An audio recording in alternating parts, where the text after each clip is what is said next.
The following podcast contains adult language and themes, so don't say we didn't fucking warn you. You're listening to SarahTalk. It's political. Whatever the condition is in their home country is so bad that they're willing to go through that long, arduous trek to get here, where we've promised this American dream idea. The least we could fucking do is when they knock on our door or help them. Critical. Look, whenever there's someone coming after my community, they are either wearing a MAGA hat, carrying a Bible, or more often both. And positively LGBT positive. In many states, you can still be evicted from housing simply for being gay or transgender. Stand and fight with us. Oh, and occasionally completely absurd. Oh, they're shutting us down. They're deplatforming us. I knew a pretty good Alex Jones once. They're turning the frogs gay. Okay, you're sleeping in a child's room tonight because there's no way you're sleeping next to me. That is disgusting. I'm going to have nightmares. And now, from Haines City, Florida, your host, Sarah Austin. Hey everybody, welcome to SarahTalk. I am your host, Sarah Austin. In the studio with the lovely Becca. Hello, hello. Who may have to get up and go wrangle the kids. Or may just get up because I might die of coughing. Right. I don't know yet. Yeah, it's been a long week around here. The little one is sick, and we've not gotten very good sleep because of that. I was at Epcot all day with A field third trip. graders. Yep. Oh my God.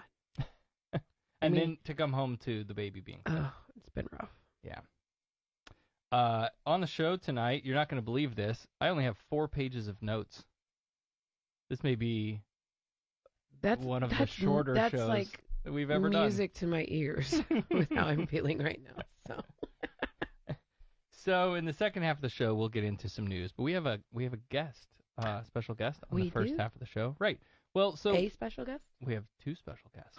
Ooh. So what do you do when mainstream entertainment industry refuses to create stories featuring genuine queer characters and narratives?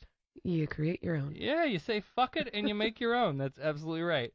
Our guests tonight are creators and stars of an award-winning series, web series called The T, which follows 3 friends, a trans woman, a queer black man, and a Latina trans woman through life, real, like, honest, true life experiences in the community. Joining us tonight, Bea Cordelia and Daniel Kyri. Thank you both for joining us. Hey, thanks for having us. Look, first, let me just say, fuck, this is such a great series, and I want more. That wasn't enough. I need more.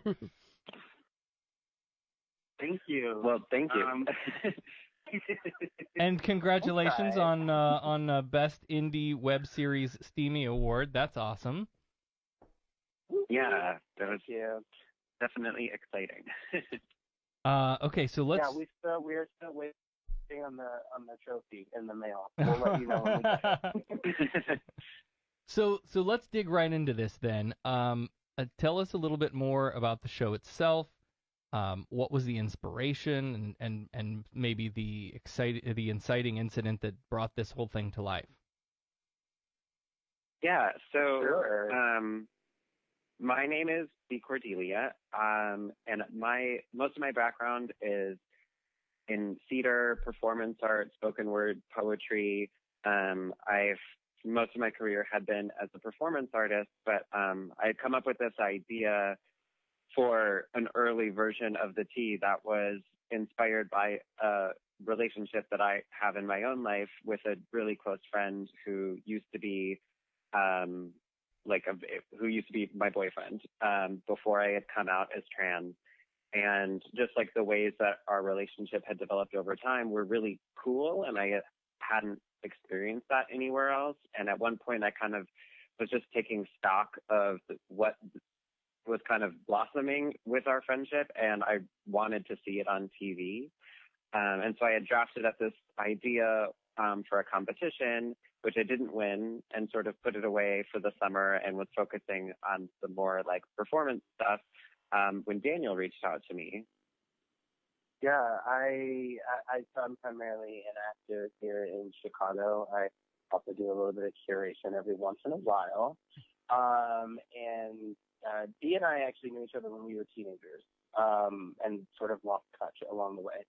And then I watched her do some amazing piece at this local sort of queer and artsy showcase called Salamathon. And I was like, well, I'm going to snatch her and use her for my own art show. So then I reached out and, she came through and she was brilliant, of course. And my wheels started turning because I was tired of going out for roles that were less than desirable for a queer Black man. Mm-hmm. And I reached out to her basically I put in the DMs and I was like, hey girl, check this out. I've got this brilliant idea, and I proceeded to pitch her something that she had already written and of course she responded by sending me a 30-page PDF, a document of the exact title that I had just been pitching. So that's hilarious. How we got great. Started. Yeah. Well, I got to say, and I'm sure this is a big part of what was driving you all. There really is not a story like this being told, especially when it comes to the trans representation. Like we talk about on the show all the time. It seems like 2-3 times a year there's a new movie announced, and there's a groundbreaking trans character that's not played by a trans actor, and we rehash that all over again. Are also like not, and I mean often not even groundbreaking character. Right. I don't even want to give them that much credit. Right, but that's how they're sort of pitched to us. Well, I guess. Yeah. But it's never a good representation of like what an actual trans person or experience looks like. One thing that was really important to us in terms of LGBT representation kind of at large within the show and within other work that we do is to really resist this kind of impulse that happens in a lot of LGBT narratives where the audience is sort of fed all these component parts of the character's arc or life that allow them to be more like palatable or comprehensible to like an unfamiliar audience. And so you see so many coming out stories, so you can like watch this person come to be the person that they are. And there's so many like specific shots in films about trans people of like a trans person getting ready and putting on their makeup and all these kind of tired old tropes where it's like the figure or the person themselves is too mysterious to us. We have to break them down into component parts. And I really hate that in that trope of what's been done in a lot of representation. And for us, it was really important to start in the middle and end in the middle, to allow them to begin messy and already existing as the people who they are. And they figured that stuff out, and they've been doing that for a while, and now they're figuring out other stuff. Yeah. So that was always important to us to kind of, just resist that normal bent towards breaking things down. Yeah, and a couple of things from that. For me as a trans person, as a viewer, because of the way these characters are portrayed, like Bea, I instantly connected with you. I saw a lot of myself in you, in your character. I felt a kinship with this character through your performance. So one, thank you for bringing that to life, for putting that out into the world. But also that means a lot, especially when like the fan says that. Yeah. Oh, it's so great.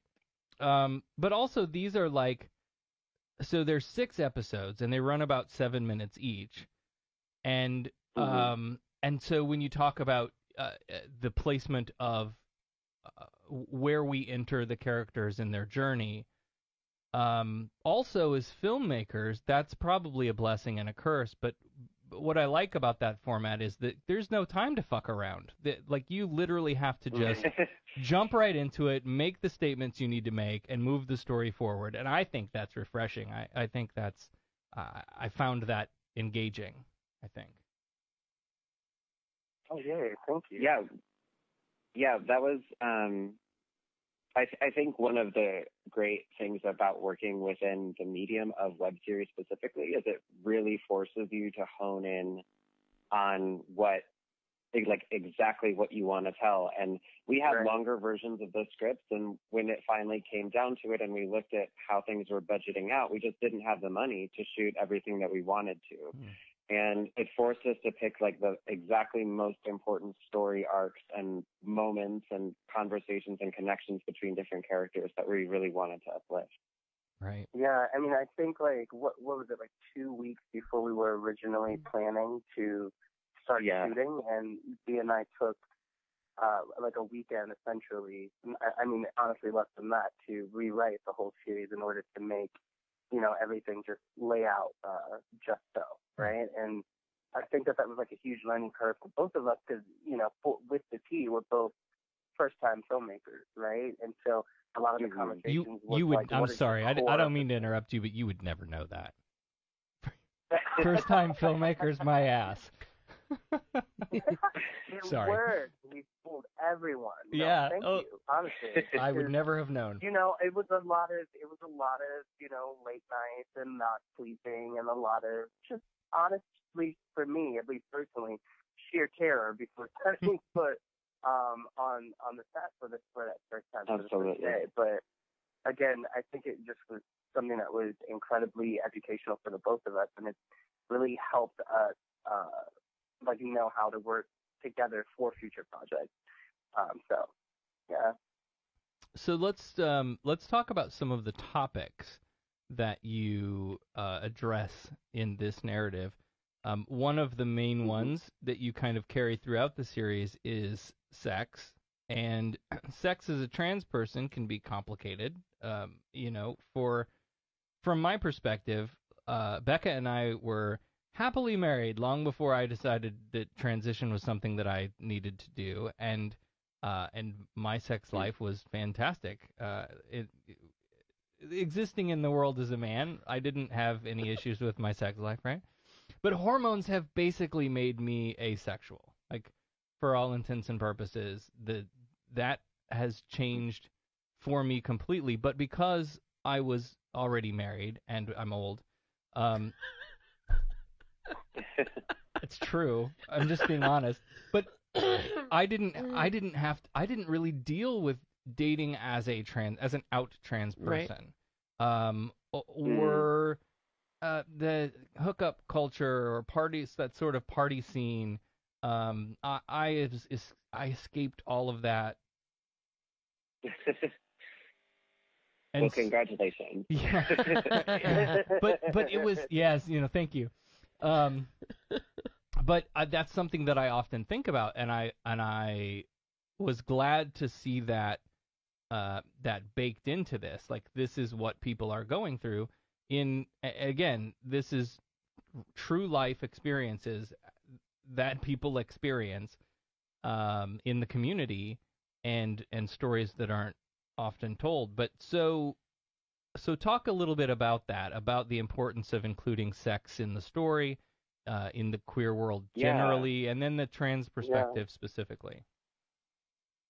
Cool. I mean, if I can hop on real quick, I would just like to go on the record saying that, we just like sex. Right. So that was always going to be a huge part of the narrative. And as it turns out, as you just so wonderfully put it, our sex is important, especially when we don't get to see expressions of our desire, in the mainstream. So that was always a part of, and it's also a part of our lived experiences. Right? The hookup culture, it can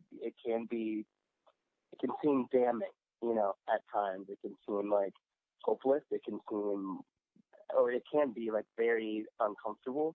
But there's also moments of joy, right, that we get to see with the Robin and Joe sex scene, that initial time. It is what it is. Yeah. And there's something that's just so beautiful about that. Yeah, so my character, for context also, Daniel and I wrote, directed the majority of the series. We produced it and we starred it.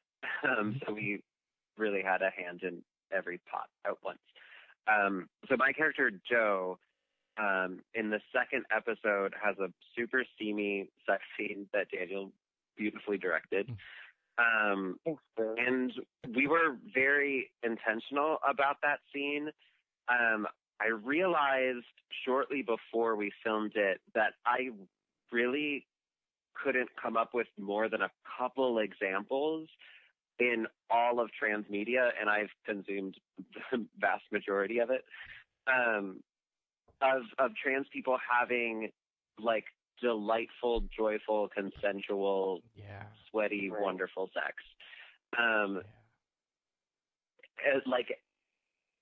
that was really sad to me when I realized that, like, I knew, like, Sense8, you know, they have some great sex in Sense8, and I could think of, like, a couple foreign films, kind of, that do it, but, like, just really nobody, like, outside of Sense8, I couldn't think of any, like, really strongly represented, like, scenes that can depict that, and because people love to depict trans narratives with so much torture around our bodies, it was really important to us to have something that was only joyful.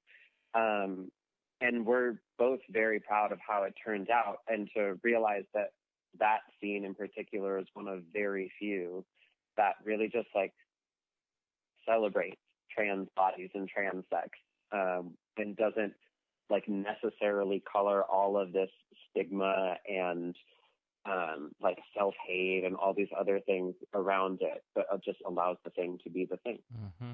It was very real and really genuine. Fucking hot. Yeah. No, it's also really hot. It's fucking hot. Yeah. I always, whenever we like, okay, so whenever we like have a screening, there's a particular moment, within the sex scene where I'm like, I'm like Bee's hype man. There's like a moment where she kind of looks back and has this like grin on her face, and I'm like, girl, you better get it. Like, it's just a hot fucking sex scene. It is. So yeah, I'm really proud of it. I did it. That was like a really glorious day. We like filmed all of these characters' stuff, Joe and with her partner Robin. We filmed all of that stuff in one day. And so it was just this really like insular like journey between the two of us, Bea and I, like really negotiating the like entirety of this relationship that culminated in us shooting the sex scene. And we hired an intimacy choreographer, you know, just to make sure that we were doing our performers service, right? Like, and making sure that there was no anything uncomfortable on the set, you know. Right. We cleared the set. We went to all really the precautions to take care of our performers, which is like, hey, Hollywood. Yeah. Like, to any other filmmakers who might be listening to this, like, please do the same. I remember reading recently that HBO has apparently created this new company-wide mandate that for any sex they're hiring the intimacy choreographers, which has been more and more common in theater as well, at least in Chicago here. But which is awesome, because I mean it's you know, in the same way that you would need to have someone come in and choreograph a fight, like it's something that is physically and emotionally demanding, and you need to have people in place to make sure everybody's taken care of. So yeah, it was definitely a very safe, loving place on set to be doing that as well, which is important. Yeah, I think that shows through. I think, again, it comes across as a very real, genuine moment, and I think you see that. Daniel, your character, Carter, is not just a queer black man, but a queer black man at odds with his conservative upbringing. In fact, sorry, spoiler alerts, while we're divulging details, the son of a preacher. Holy shit. Yeah. Now, I say this all the time, and it's even in our intro now.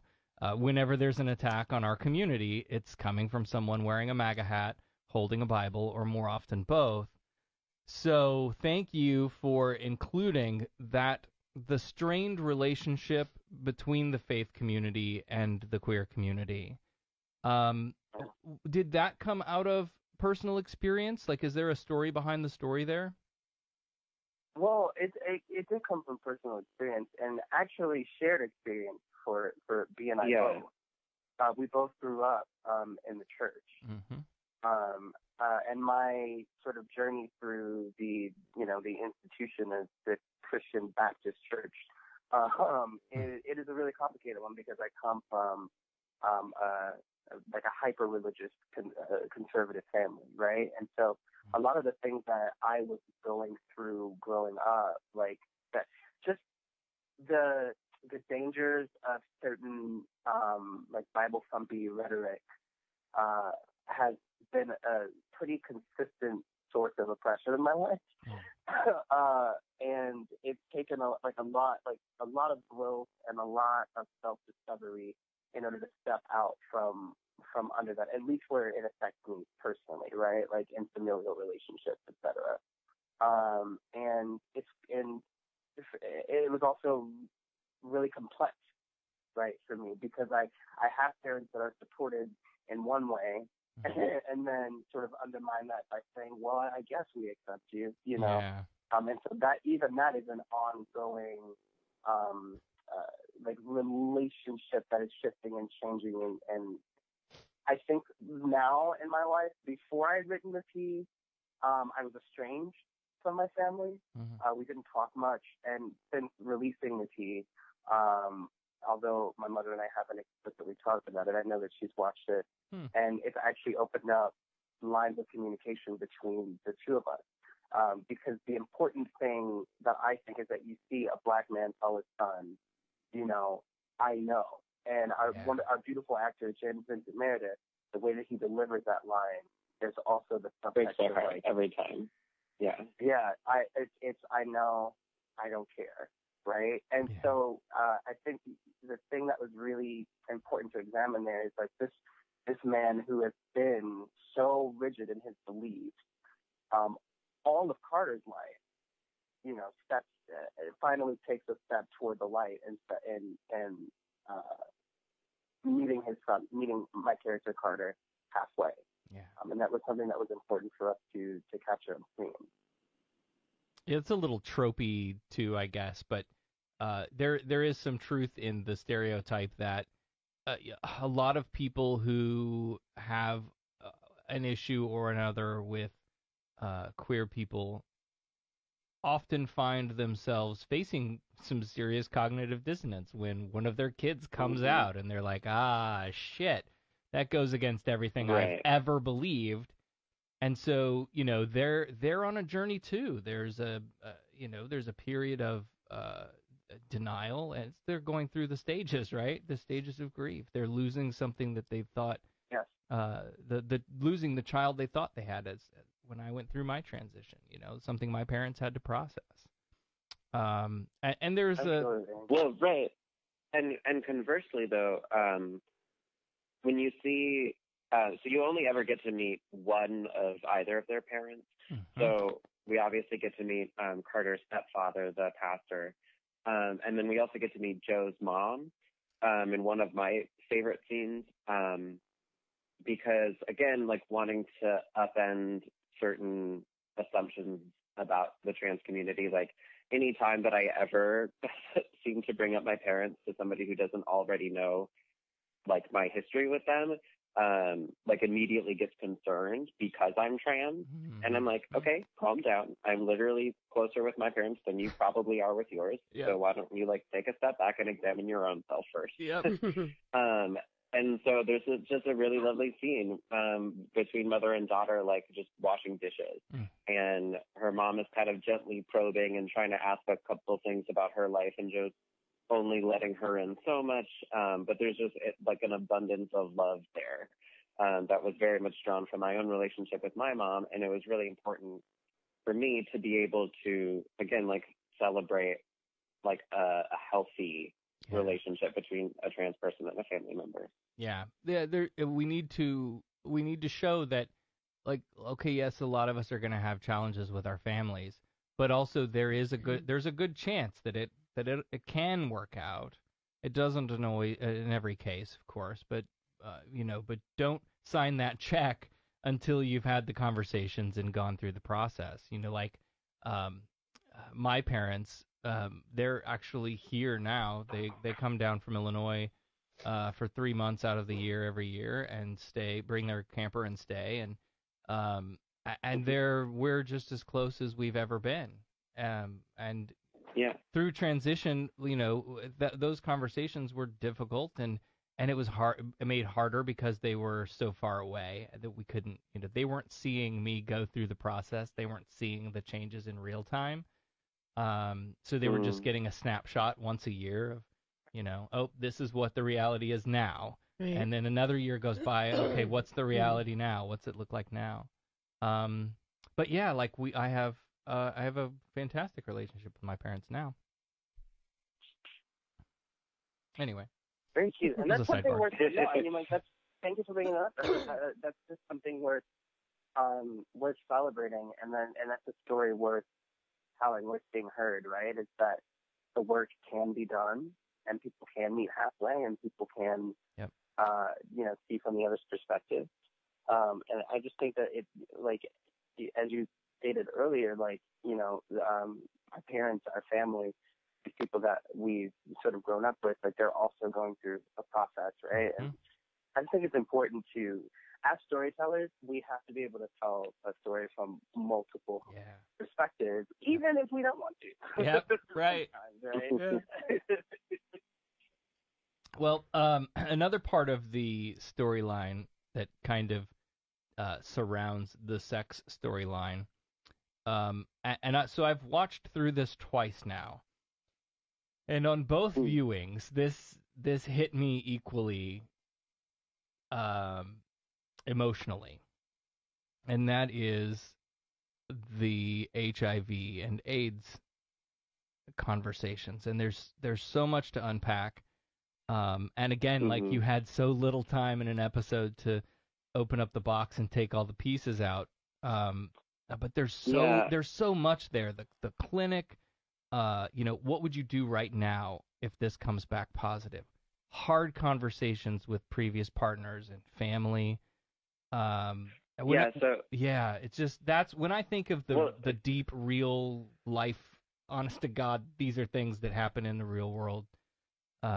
This is the bottom line, reality. So for a little context for listeners, and spoilers ahead again, in the third episode, Joe, who works at a clinic for LGBTQ youth, tests Carter. Carter comes in and specifically requests that she test him.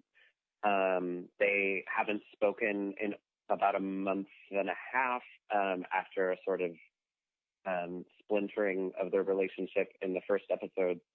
And this is his kind of way of just, like, forcing himself back in and saying, like, hey, like, I need you in my life.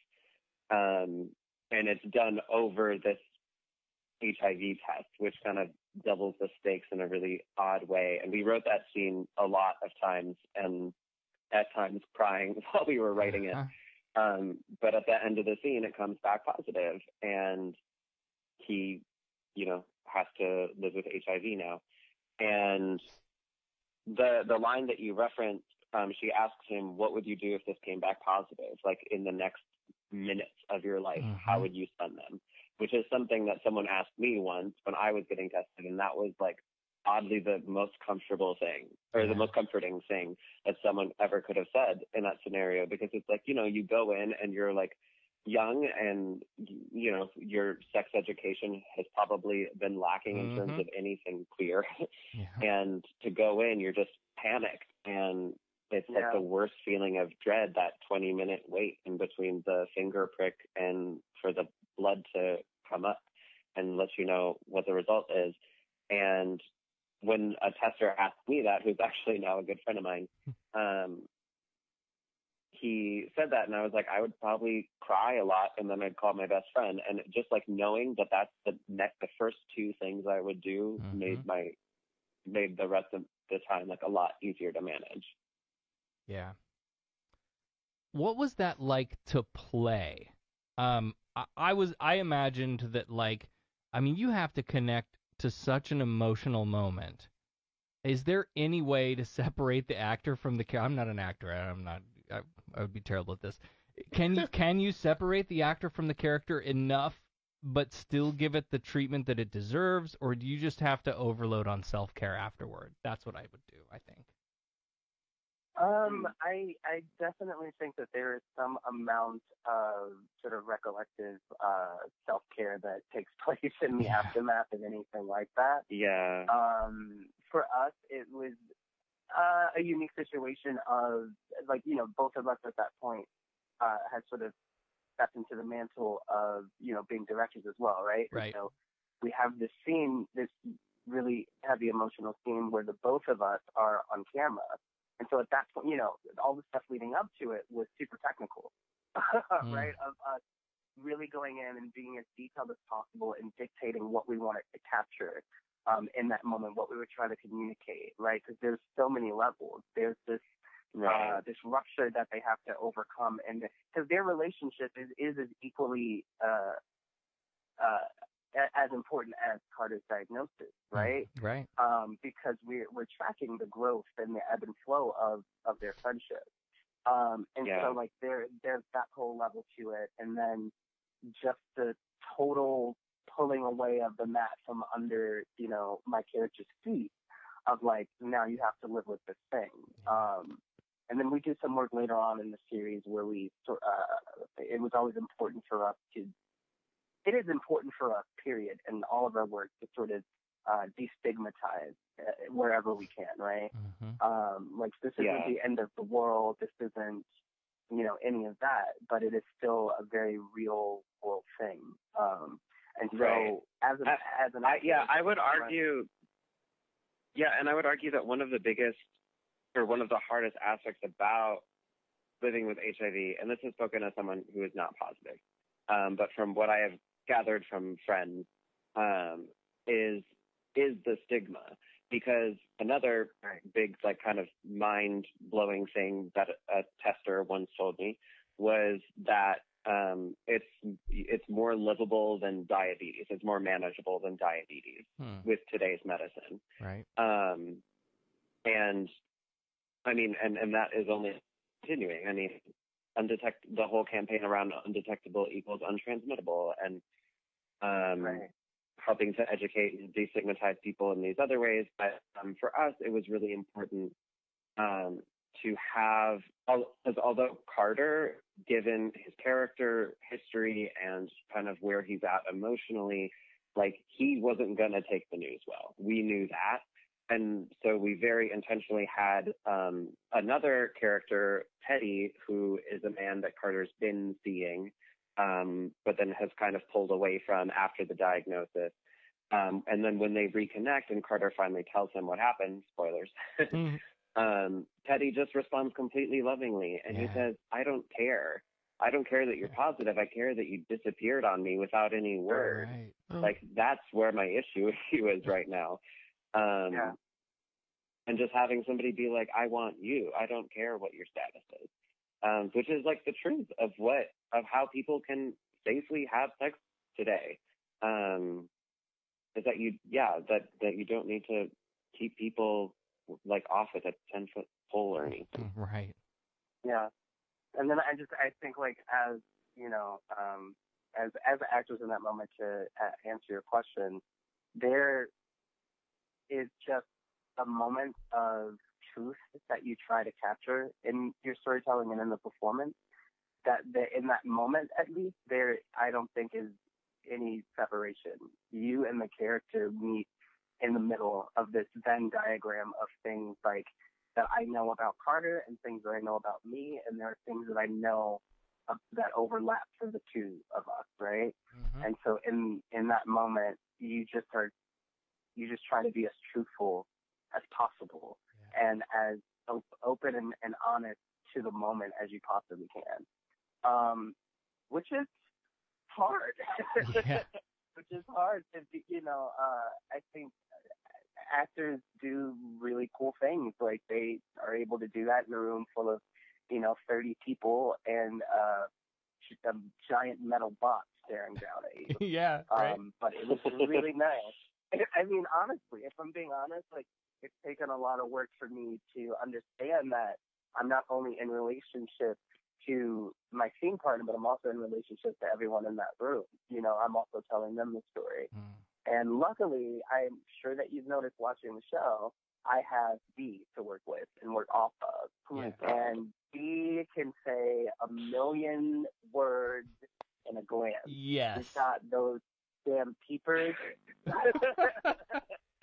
will fuck up your whole soul. And I'm looking at her while this is happening, and I'm like, I'm a goner, you know? Yeah. And so that's important as well, to have a partner in truth in that moment.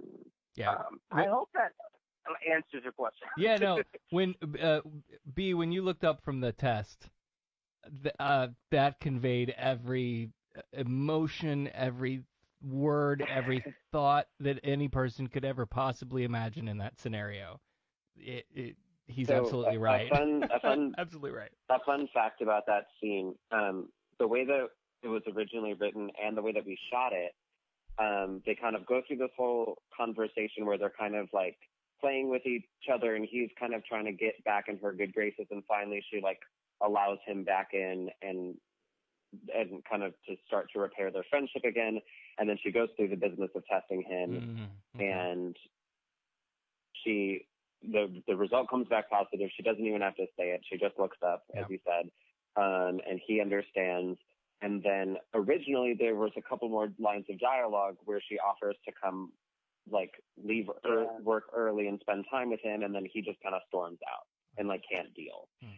We cut all of that in the editing room once we saw what was just already organically happening just with these looks between the two of us, and just cut the scene off a lot earlier. I mean, you know, I guess 10 seconds, but like so much happens just in the exchange of glances. And then with the beautiful musical cue right there, the song by Aaron Allen Kane, who's amazing. That really just brings the whole thing home. And yeah, it's a good punch to the eye duct. I'm really proud of that moment. I'm really proud of that moment. I think that it turned out. Every time, I swear, every time we're in a screening or something, the room just goes so quiet, and everybody like leans forward a little bit, and I'm like, cool. Every time I see that, I'm like, that was a successful moment. Yeah, I gotta say, I'm probably a tough critic. I don't watch a lot of television, unless it's Star Trek. We don't go. That's true. Love Discovery, by the way. We don't go to the movies very often. I'm not a mass consumer of that kind of storytelling. And so when by minute 8 of this series, I am so fucking invested in these characters. I hope that conveys something. I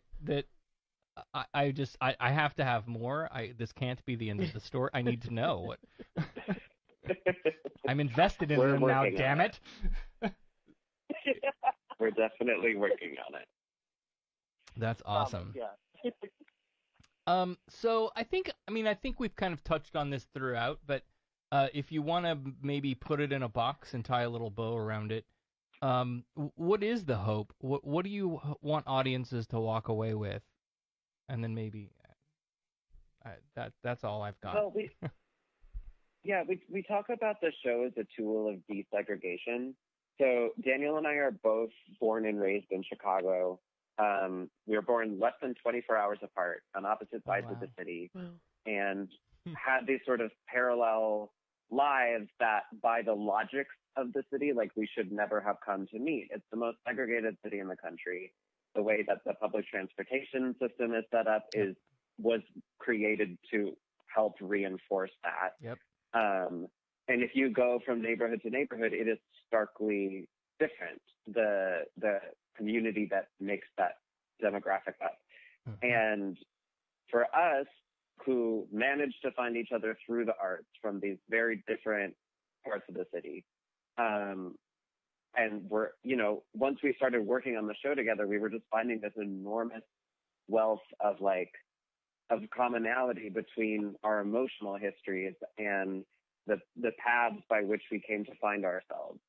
And for us, we wanted with this show and with other projects that we've got in the works for somebody to be able to watch a trailer and see themselves somewhere in the cast and have that be enough to tune in. And then once you're also exposed to this plethora of characters from all these different walks of life, that you're going to walk away with a greater sense of empathy for people who don't look like you. Which is also it is a queer show and it is an LGBT show, but it's not a gay show and it's not a trans show. Yeah. It's not a black show. It's not all these different things, because we wanted it to be a place of a port of entry for a lot of different people. Yeah. Yeah. I just think that it's important to have media that represents and actually looks like the world that we live in. I just feel like that's something that we should have been doing a long time ago. Yeah. Yeah. And it feels good to be able to execute that vision together. So. Well, I love it. Is there anything that we didn't hit on that you guys want to? We'll share the web address and we'll put it in our show notes and all of those things. Is there anything topically that we didn't get to that you wanted to make sure we covered?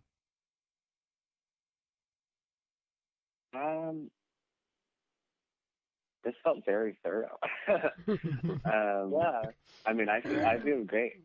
and all with 24 hours notice. Sarah does a great interview. No denying that.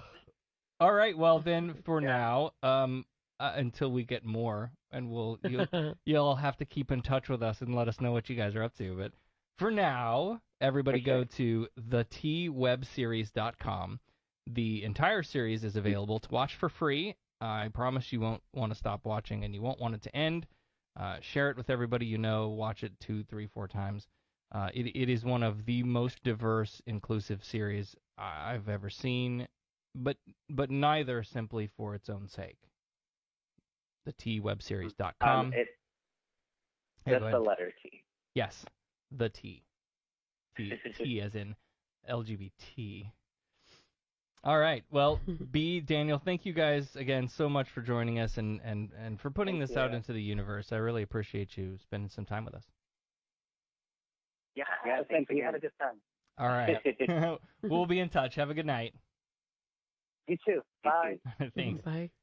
All right. Bea Cordelia and Daniel Kyri, creators and stars of the T web series.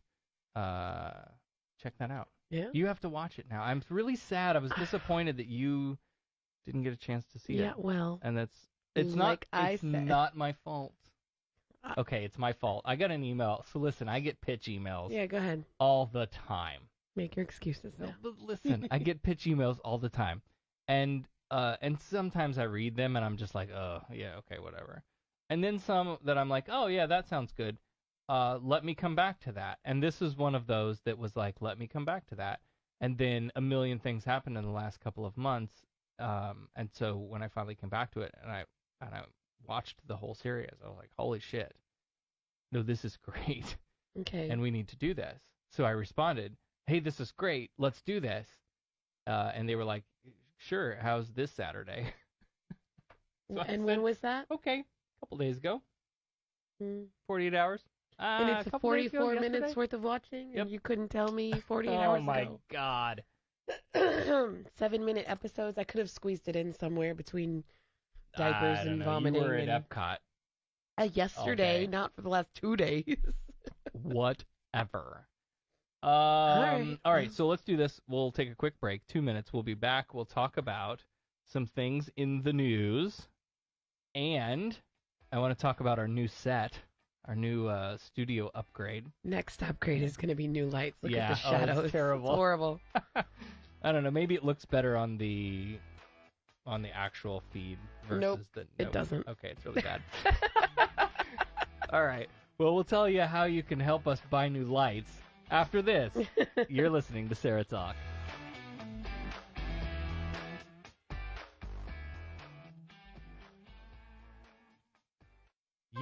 Jesus into your heart, now it's time to bring him into your home with Flat Jesus. Take photos of Flat Jesus in questionable situations and share with the hashtag FlatJesus. Flat Jesus comes in 4 fun styles. Color your own Jesus, historically accurate brown Jesus, TSA approved white Jesus, and everybody's favorite, white Republican Jesus with American flag, assault rifle, and bald eagle accessories. But don't wait, apostates. Download your very own Flat Jesus right now at SarahTalk.com/Jesus. That's SarahTalk.com/Jesus now for your free Flat Jesus. The Bible says the earth is flat. Maybe Jesus was too.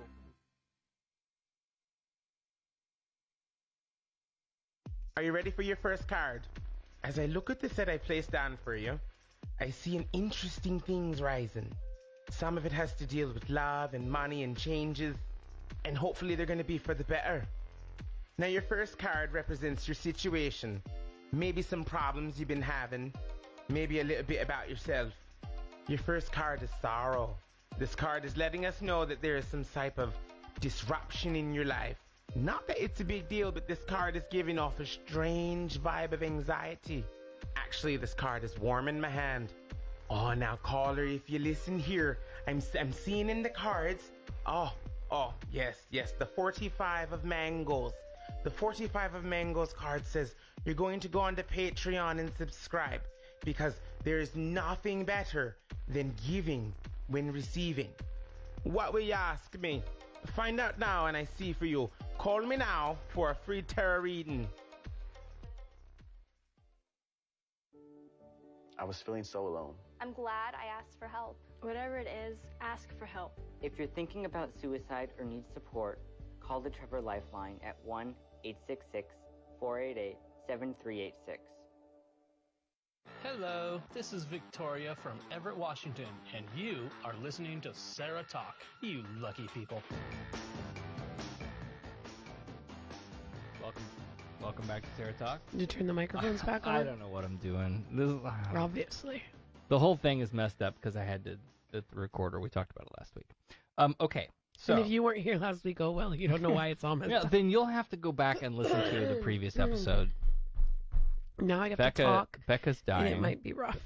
I know. I bought you 45 minutes of not having to say too much. Thanks. I'm going to just whisper now. Oh, please. Okay. Welcome to the ASMR Sarah Talk.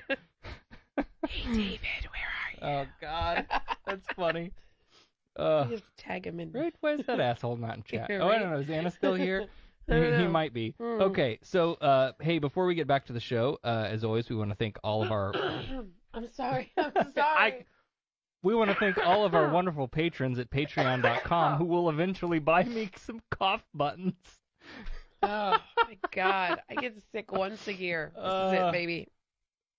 Anyway, for those of you who are supporting the show financially, thank you so much. For as little as $1 an episode, you can join them at patreon.com/SarahTalk. Or we'd love... Now Becca's huffing. Or you can give us a glowing 5-star review wherever you listen to the show and share the episodes with anyone you think would enjoy it. Speaking of reviews, we got a glowing review this week from David, who wrote, funny and to the point on justice, human rights, equality, politics, religion, and Florida man. Is this David that we were just ragging on, or a different David? Huh? No, different David. Okay. Yeah, no, different David. Anna says that other David is at work. And Dan sad says day. it's still better than the Alex Jones voice. Agreed, Dan. Agreed. I'm going to get you a pen if you don't change that intro soon, by the way. Listen, then something funny needs to happen that I can switch into it. What do you mean something funny? We laugh every week. Okay. There's not a lot in the way of news tonight. Like, literally, this is one page of conversation. And some of the things that were brought up in the chat tonight, nope, not on the list. Oh. So, let's start with the third week in a row now the IRS is reporting refunds are down. What was it last week? Like 8%? Refunds were down 8% last week, something like that. Yeah. Well, now they report that average refunds are down 17% as more people's filings come through.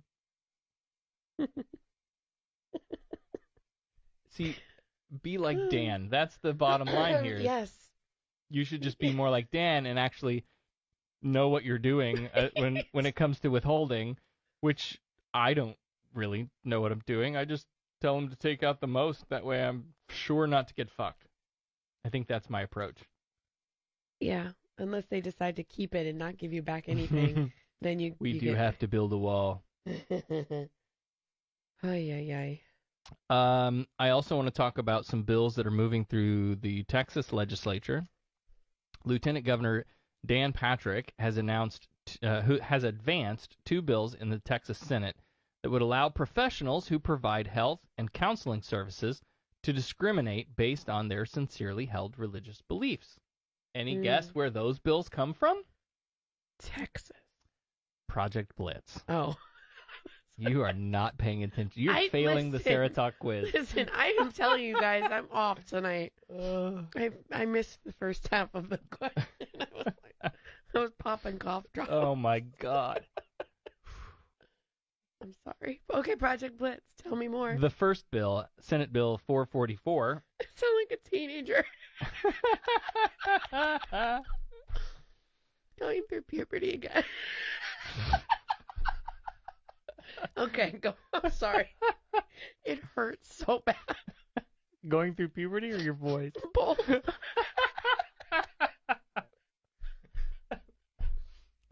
My voice doesn't hurt. My throat Whatever, hurts. You know what I mean? Oh, God.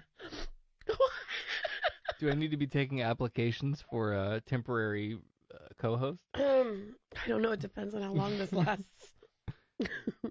The first bill, Senate Bill 444, introduced by Senator Charles Perry, applies to anyone holding or applying for a professional license. The second, Senate Bill 85, introduced by Senator Bob Hall, applies to licensed counselors. Both allow discrimination based on the professional's religious beliefs, but Perry's makes an exception that healthcare providers cannot refuse life-saving treatment. Right, so there's always been this whataboutism sort of slippery slope scare tactic thing of, oh, well, if we let paramedics refuse to treat gay people on religious grounds, then what happens when the ambulance rolls up to your house when you need life-saving treatment? And they can just go, Jesus says, I'll have to do that. Right. Right. So there's that. Now, these are in the very, very early stages of the legislative process. So again, like just referred to committee, this will be a long, slow process. But again, here we are looking down at the barrel of the Project Blitz gun. More Project Blitz legislation being dumped into state legislatures on a daily basis. Mm-hmm. Equality Texas gives some examples of what passing these bills could mean for the queer community. They say a sonographer could refuse to carry out a sonogram if an expectant mother and her wife were together at their appointment. Whoa, hell fucking no. Marriage and family therapists could refuse service to a same-sex couple or a family seeking support for the LGBTQ teen. And if a physician cites a religious objection to providing treatment, the Texas Medical Board might not be able to discipline them for failing to, quote, practice medicine in an acceptable professional manner consistent with public health and welfare, end quote, as required by the Texas Medical Act. And of course, sincerely held religious belief is as vague as fuck, as vague as ever, and could even allow these providers to refuse service to people of different religions or divorce history or literally anything, again, anything you could throw up on the wall and get it to stick as being my deeply held religious belief. We have got to stop giving religious exemptions under the law. And again, like, I hope upon hope upon hope. I'm not very confident in this, but I hope like hell these are just the last dying gasps of an ancient religion that's finally about to cough up its death. You know what I mean? Like, I sure hope that that's where we're at, but I don't know. I mean, okay. I had I don't know. I hope so, but I have bad experience with death. Okay. My grandmother on my mom's side, super healthy, super old, for like, I don't know, the last 20 years of her life. Well, you know, she's not got much longer to live. So I have a hard time when I hear that because I never believe it. Right. So I don't know. Well, I don't know that this is probably my official position.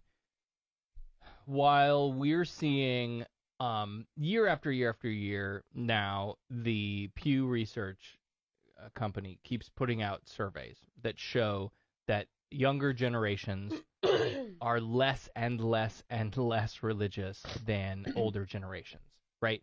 Every year we learn that more and more young people are less religious. Right. Which is a positive sign to my mind. I feel like, okay, that's at least maybe some good news coming. Some kind of forward progress in pockets. Right. But I don't know that we're going to see enough movement in our lifetime. I don't know if the silent generation and the baby boomers go, right? Where does that leave us? I don't know. And add to that so much of this goes up to the Supreme Court and rulings of precedent. And so what we've done, what you fuckers who voted for Jill Stein or Bernie fucking Sanders in 2016 did for us was ensure that conservative justices would be appointed to the Supreme Court. That's what happened. Elections have consequences. Right. Don't forget this. Don't fuck it up in 2020. But that's what we've done. We have these justices serve for life. Right. And they're not that old. Like, right. I mean, so imagine if another justice steps down, or God forbid, Ruth Bader Ginsburg. She's up on the shelf now. She's on a very high shelf. Probably not a safe place. Oh, that worries me. I mean, Obama's arm already kind of got. There's a danger to. So the point of all of that is that even if socially we move that Overton window over to secular, and the religious fringe groups are even fringier than they are today, well, you still have a Supreme Court who doesn't reflect society. Right. Even more so, like the gap between them is even more disparate. Right. I think. It's crazy. I have I just came up with an idea. I'm an ideas girl. So Victoria said, where is the project to stop Project Blitz? The LGBT community needs to organize against the CSIP. Now, when I hear Blitz, I think of a football game. Don't know if that's accurate or not, but I think that we need to call our project Project Hail Mary. Oh, that's great. Oh my God. I was preparing myself to say, well, when this whole thing launched, a lot of people were like, Project Blitz? You mean like Blitzkrieg Blitz? Like Nazi Germany Blitz? Oh. And they were like, no, not Nazi Germany, not that. No, not at all that. Bullshit. Right. But I like that. Right? Oh, that's great. Like Hail Mary. I love it. I have no idea what that means in sports ball context, you don't? But that's okay. Oh, you're so pretty. Thanks. It's like the last-ditch effort to score at the end of the game. Well, I know about last-ditch efforts to score. Throw the ball and hope somebody on your team catches it in the end zone. Are we talking about sex now, or are we still talking about sports? Anyway. Well, I guess you could liken it to sex. I guess it just depends on. That's just where my mind went. Sorry. Oh, Jesus. Moving on. One of the Republican priorities for 2020 seems to be unseating most of the current LGBTQ House members. Because of course they are. The National Republican Congressional Committee issued a list last week of 55 Democratic representatives that it will be targeting in the 2020 elections, which includes 5 of the 8 LGBTQ House members.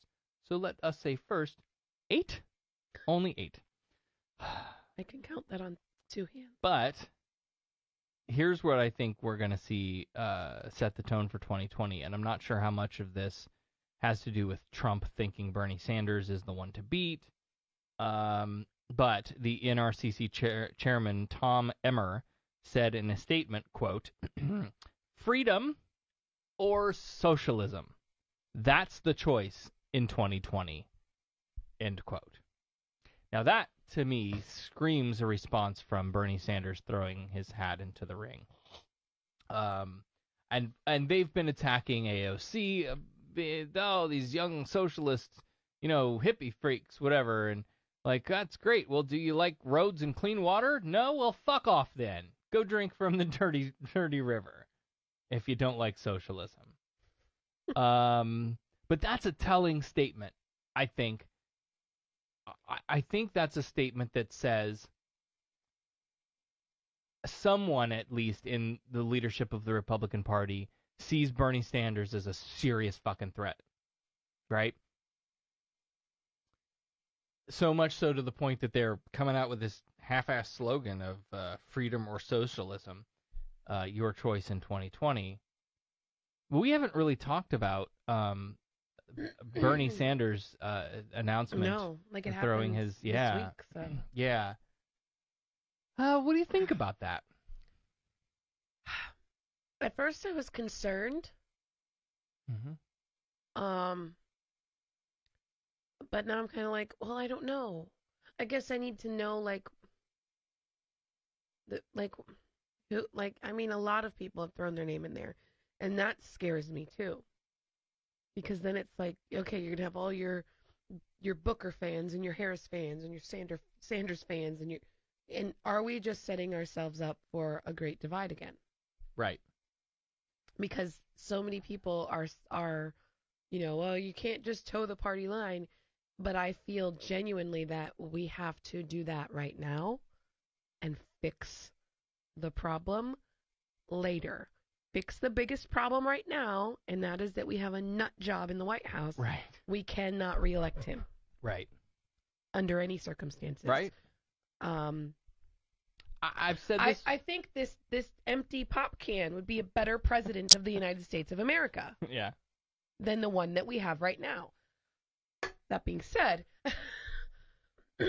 I worry because there's going to be all these names. And you're going to have, California's going to do their thing. And then I'm scared. I'm very scared because there's not a lot of time. I have said before, and I will scream this from the mountaintops until the fucking election. Learn from 2016. Pick your primary candidate. If you're all in for Liz Warren, great.